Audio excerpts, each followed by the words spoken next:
Ang disipulo ay natigilan. Kaya mong harangan ang aking iron staff sa pamamagitan ng ganoong sipa. Habang nasa parehong posisyon pa rin, ginamit niya ang momentum upang ilunsad ang kanyang sarili ng mataas sa hangin. Returning arrow, first overlap, returning arrow, second overlap, adding more mountains overlap ang mountains.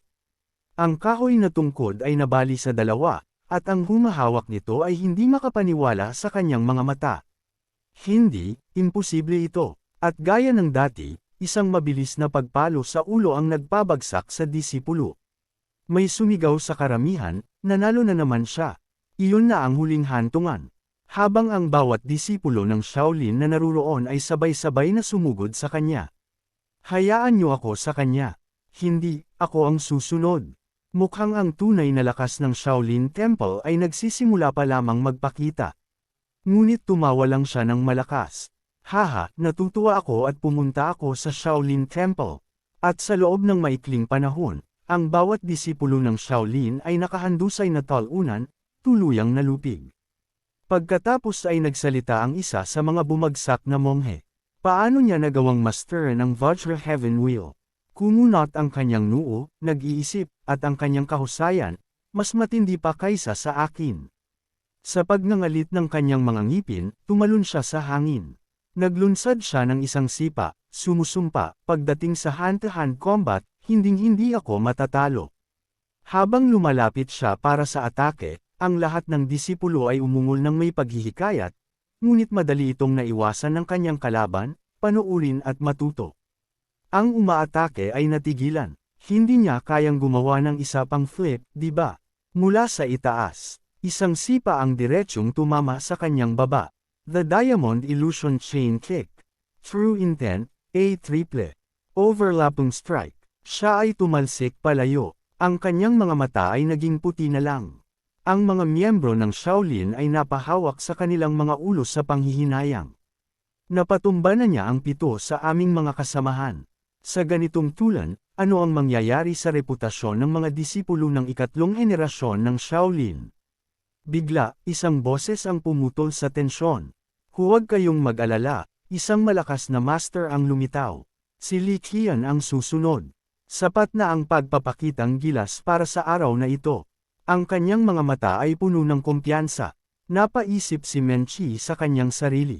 Akala ko sa mga alamat lang ito, hindi ko akalaing makikita ko ang heavenly martial body sa sarili kong mga mata. Nakatayo si Diseo sa gitna ng mga tinalong disipulo, mapaglarong iniikot ang isang sandata. Siguro dapat gumamit na ako ng espada ngayon. Hindi niya namamali na may nakatingin sa kanya. Sinuri siya ng master, isang katawan na perpektong binuo para sa martial arts. Isang mapanuyang ngisi ang sumilay sa kanyang mukha. Ngunit nalaala niya si Li Qian, ang kanyang buong katawan ay naglalabas ng gininto ang aura. Maaga pa para harapin ang batang iyon. Aabutin pa ng kahit 2 taon bago nila tunay na masubok ang kanilang kakayahan laban sa isa't isa. Iwinasiwas niya ang kanyang kamay ng balewala. Ang mga laban ngayong araw ay tapos na. Lumuhad si Li Qian at malinaw na nagsalita.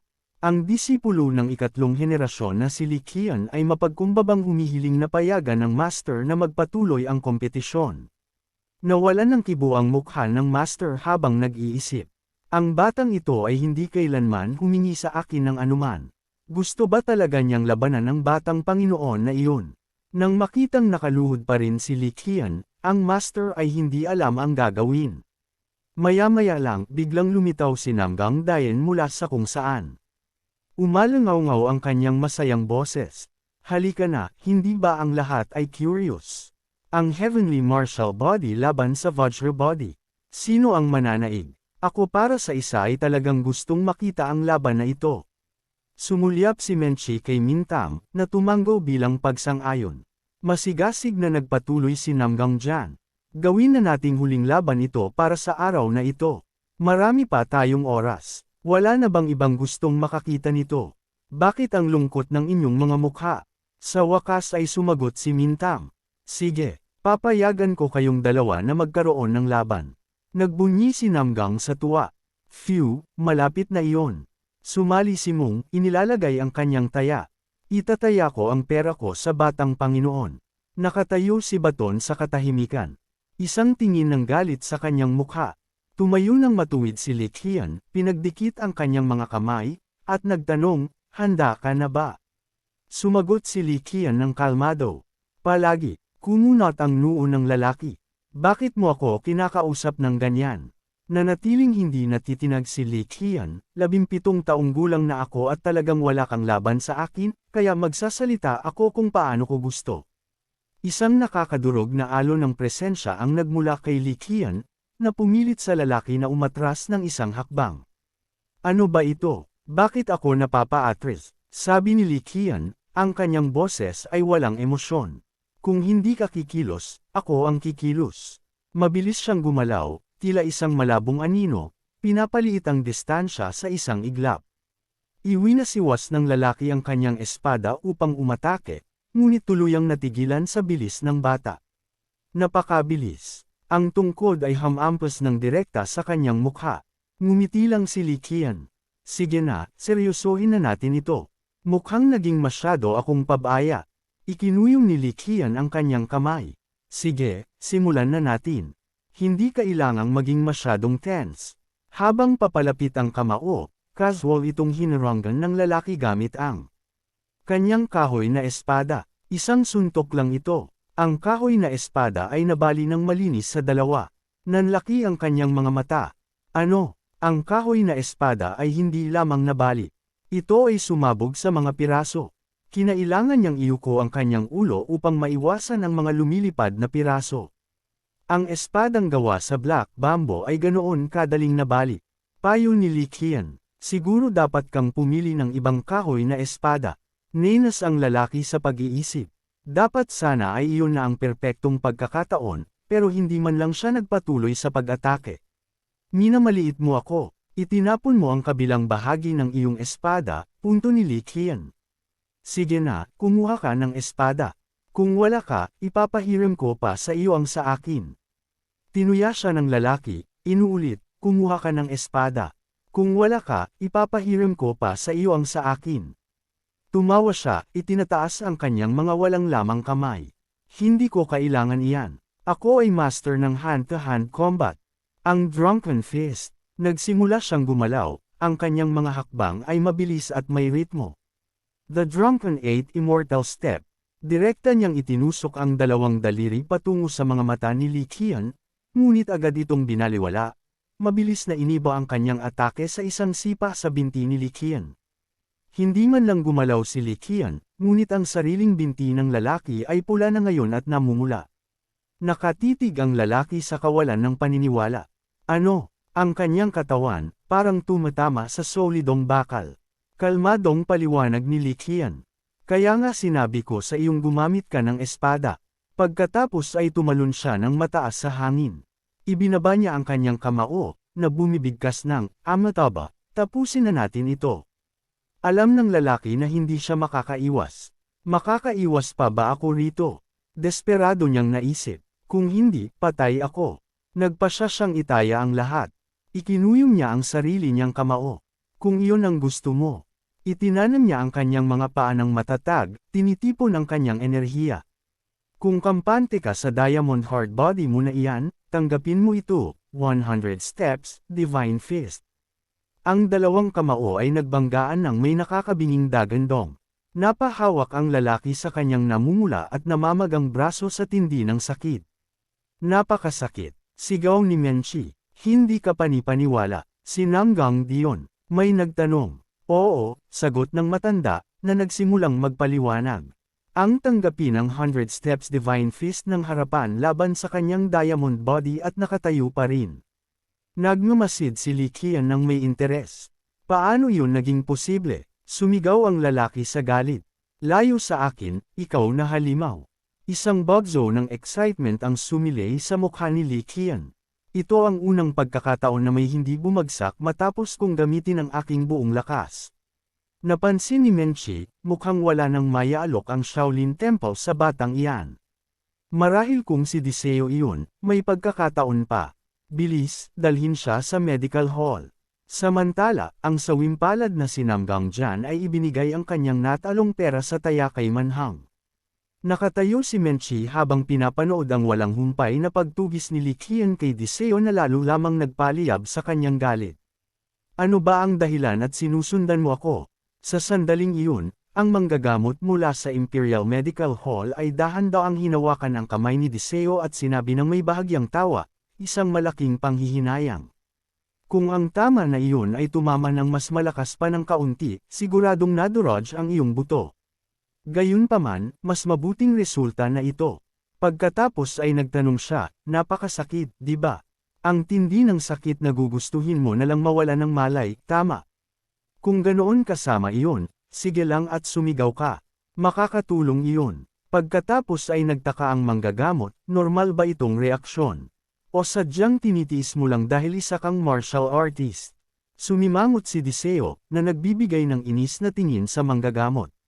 Si Liqian, na nakatayo sa malapit, ay sumingit ng may taktika. Mabuti na lang at hindi nabali ang iyong mga buto. Siguradong makakabalik ka sa iyong mga paa sa lalong madaling panahon.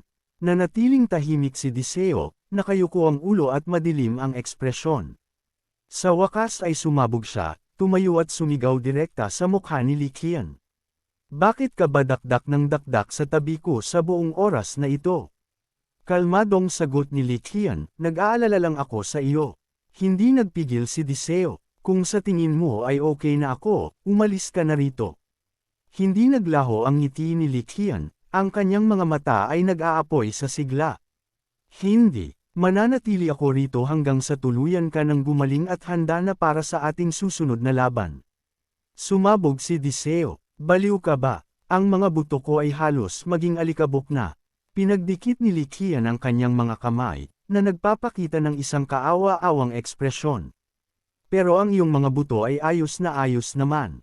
Ito ang unang pagkakataon na nakalaban ako ng isang taong nakaalis ng buo pagkatapos ng laban. Nanggagalaiti si Deseo ngunit tahimik na isinusumpa ang halimaw na ito sa kanyang isipan. Sa mga mata ni Deseo, si Liqian ay isang hindi malalampasang pader. Isang rurok na hindi niya kayang akyatan sa ngayon.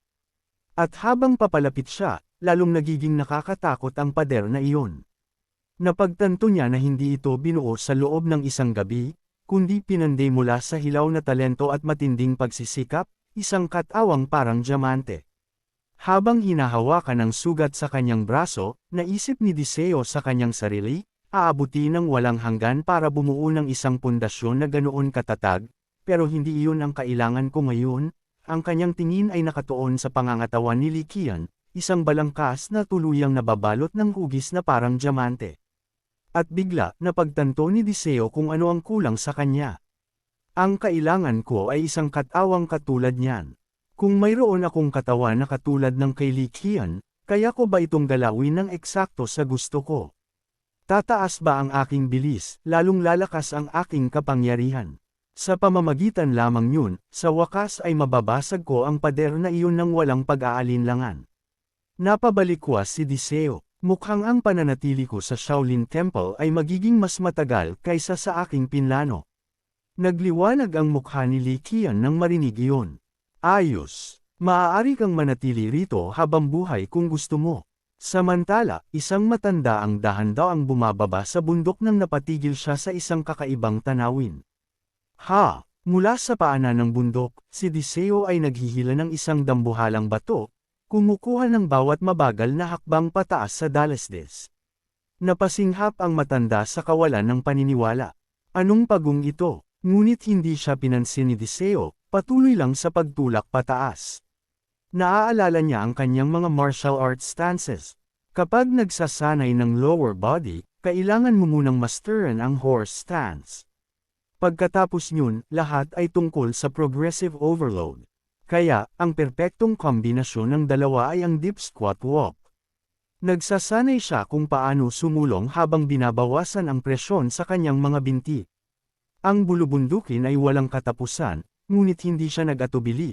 Patuloy lang sa pagtitiyaga sa kanyang training. Ang paglalakad lang sa patag na lupa ay mahirap na, lalo na ang pag-akyat sa Mount Song, ang pinakamapanganib na bundok sa Central Plains.